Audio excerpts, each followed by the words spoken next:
This segment of the Kirby Success Series program features Mr. Paul Greenhaw.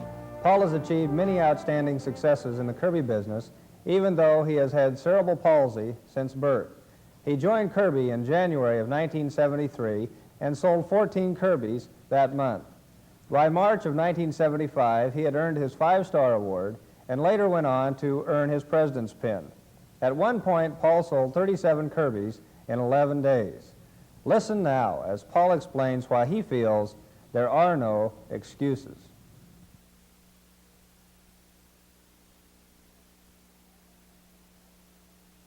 I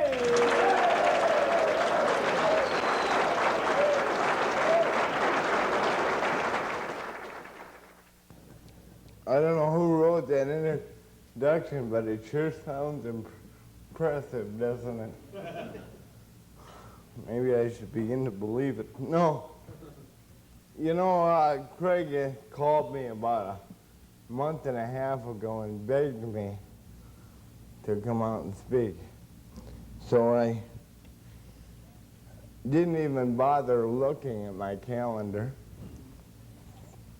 I told him I was busy, but I'd come anyway.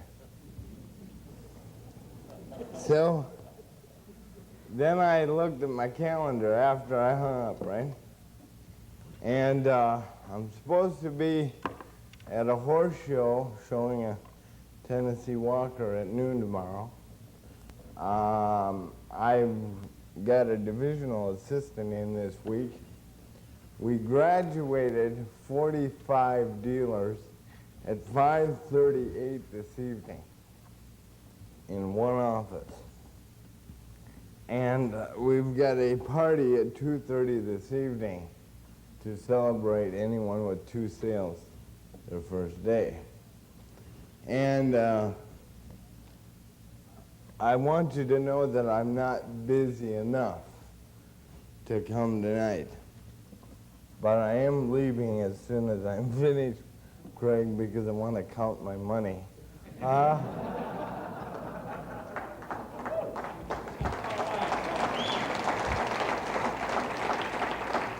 You know, he told you the story, and I'm going to tell it to you again in a longer version because it's about the only real story I know about myself. And I know that some of you as dealers years ago heard the same story. And it's a lot of fun to walk around a room and meet and greet people like Tom and Wally Sandro and John Hickman and yes, that young man, Mr. Wolf Edmund, and know that maybe I made Wolf what he is today. Gotcha, Wolf. You know, the theme of my talk was supposed to be what Kirby meant to me and what Kirby can mean for you, and that's exactly what we're going to talk about tonight. In 1968, after a year of college, I went for a summer job to try to make some money to continue to college. And the job that I had was a very exciting, dynamic, and high-paying job cleaning buildings after fires. And I was up in the scaffold in the air about 45 feet in a church cathedral on the University of Minnesota campus, scraping soot off a wall after one of the solid citizens on campus threw a firebomb in it. And the priest came in about the 3rd day, and he looked at me up there. I was on my way up teaching a new man how to use a chemical sponge. He looked up and he said the same thing the man on the camera said. He said, "Son, you've been here about a week and I appreciate the effort, but why do you continue to come to work bombed? And being of solid mind, body, I looked down, way down, and he's standing in the pews, and I said, Father, I have cerebral palsy. And he said, what in the hell are you doing up there? And I said, well, right now, Father, I'm closer to God than you are.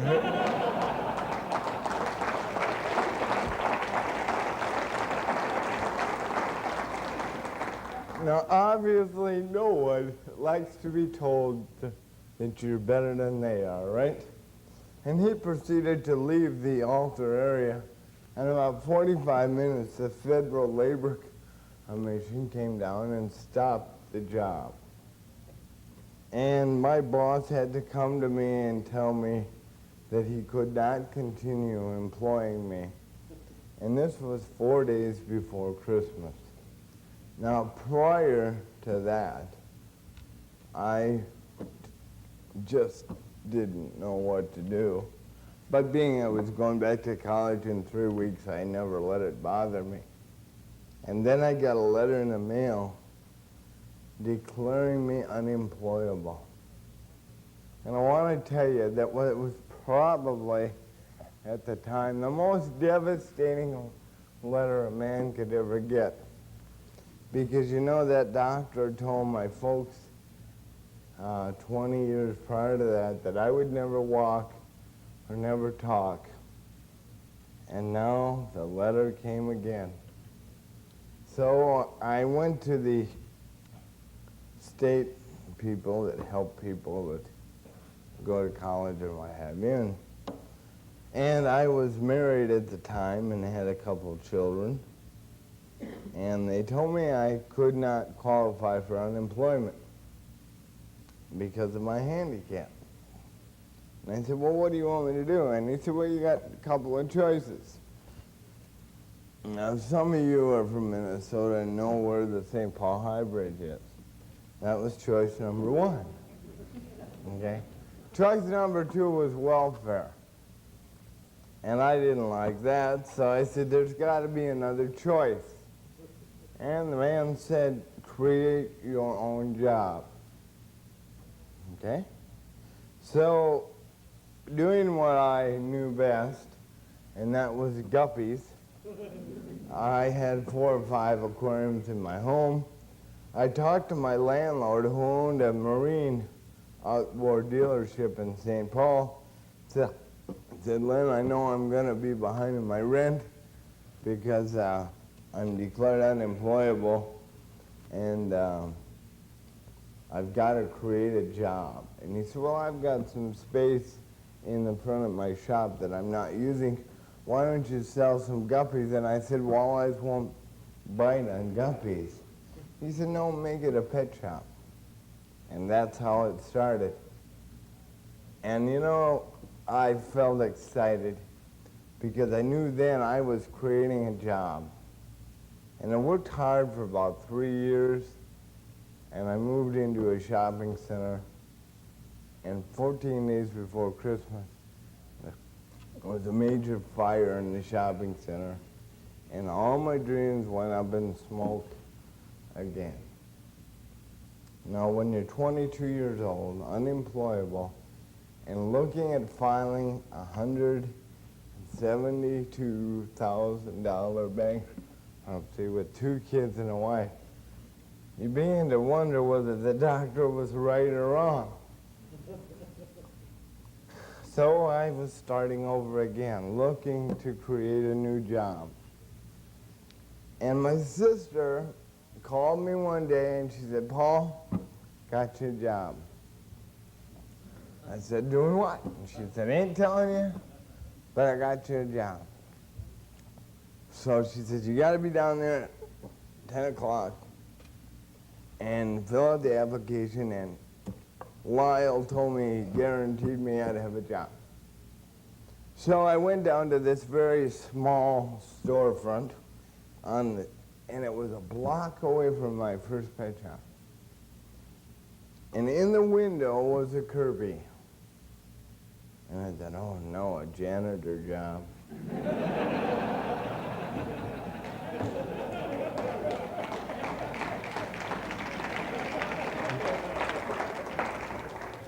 Well, I walked into the storefront and I said, hi, I'm here to apply for the janitor's job. The lady said, I'm sorry, you must have the wrong place. And I said, well, Lyle Nelson told me to come down and fill out an application for something. Isn't this Dale Street 511? Yes, it is, and Mr. Martin will be with you in a minute.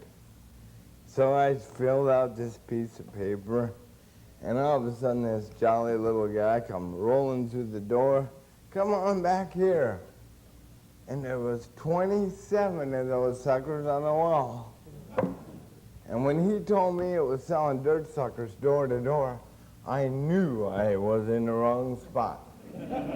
Now you gotta understand, here's a guy unemployable turning down a job, right?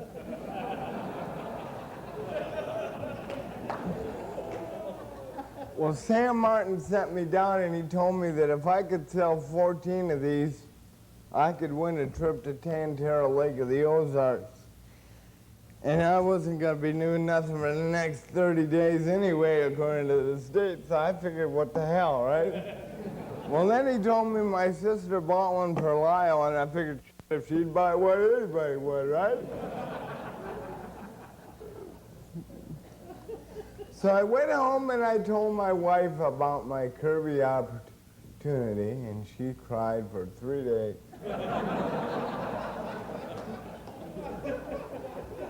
We were 2 months behind in our rent, and she could see 2 more coming, right? Now, my father's in lumber sales, and I always watched my dad get ready for work, and he always shined his shoes, Mom pressed his sport coat, and put a nice crease in his pants, and sent him off to work every day. And I hadn't had a haircut in about 2 months. So I went to my barber in Mel. I said, Mel, I got a job today and I need a haircut. There's only one minor problem. I can't pay you till payday. And he said, sit down, son, I'll cut your hair. And you know how they pop the old towel around the neck, you know, and he tightened it up. He says, what do you do with it? I said, I'm selling Kirby vacuum cleaners, and that cape come off fast. He said, son, I gotta tell you, there ain't no way you'll make anybody doing those. And I said, Mel, listen, I gotta try something. I'll bet you that I'm gonna do well in this, and if I don't, I'll sweep your floor for a month for the haircut. But if I do well, next Saturday when I pay you, I'm gonna show you a Kirby, all right? And he reluctantly put the cape back around my neck. Well, my paycheck that Friday was $437. They had a contest up, dinner for 2 for 1 sale over your countdown weekend, and I said, what if I get 4? He said, I'll make a dinner for 4, right? So I called my dad and I said, hey, Dad, I got my first paycheck. I want to go to dinner and take you and Mom out. And he said, save your money, son. It's going to be a long winter. And I said, look, Dad, I want dinner for 4 at the Blue Horse. And he says, I'll be right over. Now, at that time, I drove a collector's automobile. It was a 1958 Olds 88 2-door hardtop with a 307 engine in it. It had been rolled 3 times by my father-in-law. And my brother and I put it back together with a pink door and a red hood and a green trunk and a black fender. It looked like a rainbow driving down the road, you know? And I demanded that I drive that car to the Blue Horse, which was a 4-star restaurant in St. Paul. My dad didn't want to get in it. My mother said, oh, Warren, please, you know. So we're driving down the highway, and we get up it underneath the canopy, and the black fellow parking cars looked in the window and said, McDonald's is down the street about a block. I showed him my coupon gift certificate, and he said, "Park it yourself." Later on, I found out I parked it by the dishwasher's car, and he had a nicer one than I did. Now, I had this paycheck in my pocket, right? Because I knew that if I'd cashed it, he wouldn't believe I made it, right? So I laid it on the table, and he looked at it and said, I swore enough. He just looked at it and went, "Wow."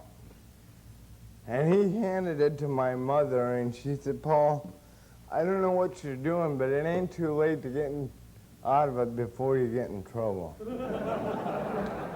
Now, if you can relate to that kind of a start in Kirby, I'm sure that you and I are going to get to know each other a little better. Because 7 months later, I brought a brand new 73 Dodge Monaco and paid cash for it. And 18 months later, built a brand new home in Anoka, Minnesota. I never forget calling my dad and saying, "Hey, Dad, I'm moving." Now, I had just moved about 8 months into a nice apartment over with a pool and a tennis court. And he said, "I knew you bit off more than you could chew, did you?" And I said, "No, not really, but I'm moving. Will you help me next Saturday?" And he said, "Yeah, where you moving?" I said, "Oh, just down the road a ways, 60 miles. I didn't want to tell him, you know. So he borrowed the company truck and pulled up, and we loaded all my stuff in the car, and we drove out to the country and into the driveway of that home. And I can't tell you the words he used again, but he said I was out of my mind. He said, "What in the world did you do this for?" I said, "Well, it was only $29,874, and I made $4,000 last month for a down payment." "You made what?" Well, 2.5 years later, I made a phone call to move again to a larger home. And I want to tell you that it was so exciting because my dad, being in sales, just didn't really quite understand that you could make a living selling dirt suckers, right? Matter of fact, he was probably one of the toughest sales I made the first time, but he's owned every model since. You know, you can listen to this story and laugh, and I want you to. But I want you to listen to this story and put yourself in your own shoes, close your eyes, and decide where you want to go. Because this company builds giants all by themselves. I had a dream in 1977 to be on factory staff. I met Adrian Budlong at the Marriott by the airport one night. And you know me, I'm a little early for everything, right?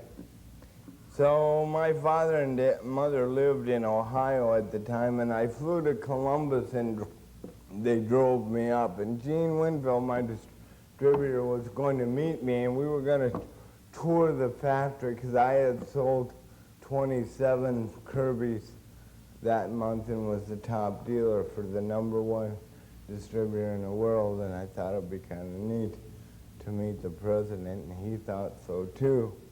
So I'm sitting in a bar waiting for Gene to fly in, and next to me, about 2 chairs down, is this great big man.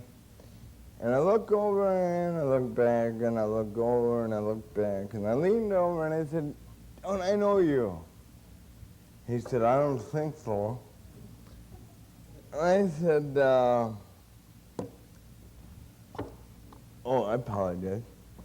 I had another beer, and I looked back over, and I said, "Have I ever shown you a Kirby?" And he busted out laughing. He said, "Son, do you know who I am?" And I said, "No, but I'm dying to find out." And he said, "I'm Adrian E. Budlong, the president." And I about fell off the chair. Well, we sat that afternoon away and drank Budweiser beer and talked good times. And Gene's plane got snowed into Chicago and finally rolled in about 8 o'clock late, and we had dinner that night.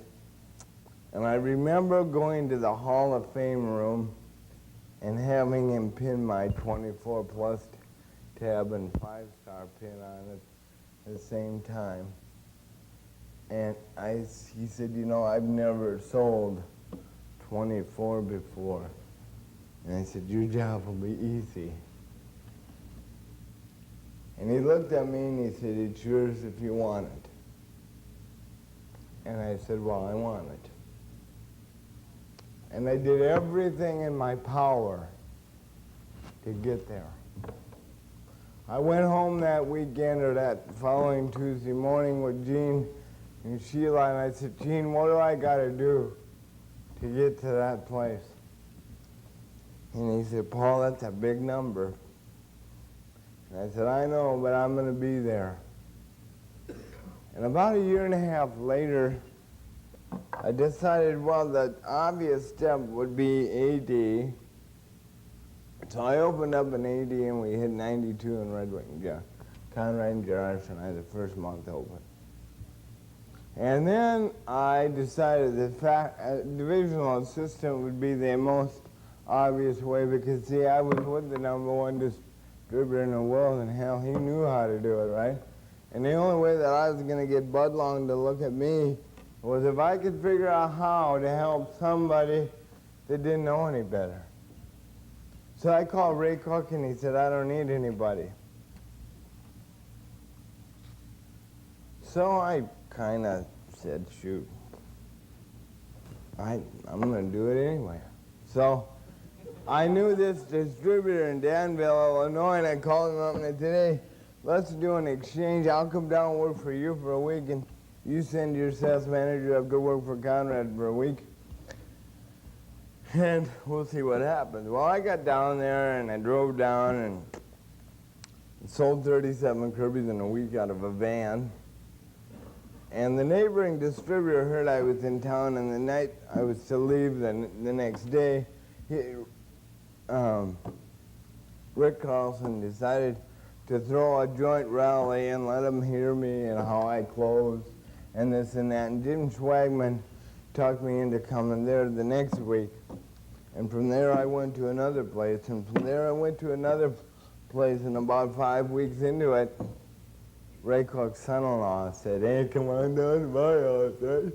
So I did. I went down, shoot, I didn't care. Man, money was money, and I was having fun, and I was helping people. And Ray Cook called me on the phone. He said, what the hell are you doing down in St. Louis? And I said, working. He said, you belong to Red Wing. I said, no, I don't. I got a contract here for a week. And he says, what are you trying to do, run the division? And I said, no, just straighten it out. He says,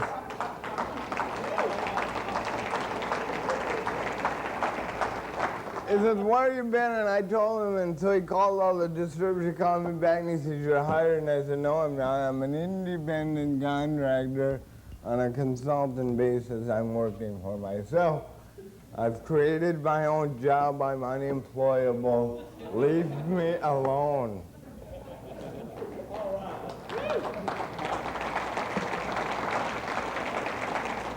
He said, what do you mean? And I told him, and he said, let me get back to you. And Ray Cook went out and bought a private policy to cover workman's comp and unemployment so I could be declared unemployable again. And I worked for Ray about 2.5 years and developed 84 10-pin winners, 19 5-star winners, 22 24+ winners, 2 president's pinners, and 1, 2. How many distributors were dealers in this room? There's 2. And then I got a call from the factory, and they said, Uncle Sam wants you. And I said, no, I've been wanting you for about 5 years, you know? And the rest is history. Now I'm a distributor again. And I don't want you to think that I left the staff unhappy. I want you to know that I became a distributor because I know that I can individually affect more people. I'm going to develop 5 ADs this year. I'm going to develop 22 ADs in the next 5 years and 10 distributors.